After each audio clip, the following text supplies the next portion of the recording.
22 তারিখ পেহেলগাঁও হামলার জবাব মঙ্গলবার মধ্যরাতে দিয়েছে ভারত। যে কোনো পরিস্থিতিতে দেশবাসী যাতে নিজেকে সুরক্ষিত রাখতে পারে সেই জন্য আগেই মকড্রিলের কথা ঘোষণা করেছিল কেন্দ্র। বুধবার দেশের বহু জায়গায় মকড্রিল হয়েছে। অসামরিক সেনা মহড়ার মধ্যে দিয়ে প্রস্তুতি নেওয়া হয়েছে। তালিকায় ছিল রাজধানী। বুধবার রাত 8টা থেকে 8:15 পর্যন্ত দিল্লি ব্ল্যাকআউট হয়ে যায়। নিউ দিল্লি মিউনিসিপ্যাল কাউন্সিল জানিয়েছে, রাষ্ট্রপতি ভবন, প্রধানমন্ত্রীর কার্যালয়, হাসপাতাল, মেট্রো স্টেশন সহ গুরুত্বপূর্ণ কয়েকটি স্থানকে এই ব্ল্যাকআউটের আওতায় আনা হয়নি। সমস্ত বাসিন্দাদের এই পরিস্থিতিতে সহযোগিতা করার জন্য অনুরোধ করা হয়। অপারেশন অভ্যাস নামে এই মহড়া দিল্লির 55টি এলাকায় করা হয়। গোটা অপারেশনের অধীনে সাইরেন বাজানো হয়, মানুষ নিরাপদ স্থানে ছুটেছে এবং আহতদের স্ট্রেচারে করে সরিয়ে নিয়ে যাওয়া হয়েছে। মহড়ায় শত্রুপক্ষের বিমান হামলা, অগ্নিকাণ্ড, উদ্ধার অভিযান সহ বিভিন্ন হুমকির দৃশ্য নকল করে দেখানো হয়েছে। দিল্লির খান মার্কেট, চাঁদনি চক সহ বিভিন্ন জনবহুল এলাকায় পিসিআর ভ্যান, দমকলের গাড়ি এবং বিপুল সংখ্যক নিরাপত্তা কর্মী এবং সিভিল ডিফেন্স স্বেচ্ছাসেবক মোতায়েন করা হয়েছিল।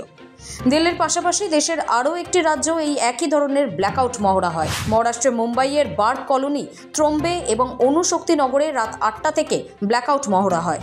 উত্তরপ্রদেশের গৌতম বুদ্ধ নগরে 4টি স্থান, এনটিপিসি দাদরি, সুরজপুরের এলজি কোম্পানি, নয়ডার স্যামসাং কোম্পানি এবং জেওয়ার বিমানবন্দরে ব্ল্যাকআউট পালন করা হয়। লখনৌয়ের পুলিশ লাইন্স এলাকায় রাত 7টা থেকে ব্ল্যাকআউট মহড়া হয়, তবে শহরব্যাপী কোনো বিদ্যুৎ বিচ্ছিন্ন হয়নি। এদিকে পাঞ্জাবের মোহালি এসএএস নগরেও সন্ধ্যা 7:30 থেকে 7:40 পর্যন্ত জেলাব্যাপী ব্ল্যাকআউট হয়। চণ্ডীগড় শহর জুড়ে 7:30 থেকে 7:40 পর্যন্ত ব্ল্যাকআউট চলে। ব্ল্যাকআউটের পাশাপাশি বহুতল ভবনগুলিতেও উদ্ধার মহড়াও হয়। অন্যান্য রাজ্যেও ব্ল্যাকআউট মহড়া চলে। পশ্চিমবঙ্গের উত্তরবঙ্গ সহ বিভিন্ন জায়গায় বুধবার রাতে কিছুক্ষণের জন্য ব্ল্যাকআউট হয়। বিভিন্ন প্রান্তে বুধবার দিনভর অসামরিক মহড়া চলে। এই নিরাপত্তা মহড়া ভারতীয় সশস্ত্র বাহিনীর অপারেশন সিঁদুরের প্রেক্ষাপটে করা হয়, যেখানে পাকিস্তান ও পাকিস্তান অধিকৃত কাশ্মীরের 9টি সন্ত্রাসী ঘাঁটিতে নিখুঁত হামলা চালানো হয়। এই অভিযান 22 এপ্রিলের পেহেলগাঁও জঙ্গি হামলার প্রতিশোধ হিসেবে পরিচালিত হয়, যেখানে 26 জন বেসামরিক নাগরিক নিহত হয়েছিলেন। পশ্চিমবঙ্গে মুখ্যমন্ত্রী মমতা বন্দ্যোপাধ্যায়ের নেতৃত্ব। পশ্চিমবঙ্গে মুখ্যমন্ত্রী মমতা বন্দ্যোপাধ্যায় এই জাতীয় সংকটের মুখে কঠোর পদক্ষেপ নিয়েছেন। তিনি রাজ্যের সমস্ত সরকারি কর্মকর্তা ও কর্মচারীদের ছুটি বাতিল করেছেন এবং প্রশাসনকে 24 ঘন্টা সক্রিয় থাকার নির্দেশ দিয়েছেন তিনি। যদিও আমাদের ডিজাস্টার ম্যানেজমেন্ট সিস্টেম 24/7 আমরা চালু করে দেবো, খুব শীঘ্রই এখানে চালু আছে। নর্থ বেঙ্গলে করতে বলা হয়েছে, উত্তর কর্ণাটক পুলিশও আছে, পুলিশকেও সতর্ক করা হয়েছে, ডিএমএসপিদেরও সতর্ক করা হয়েছে।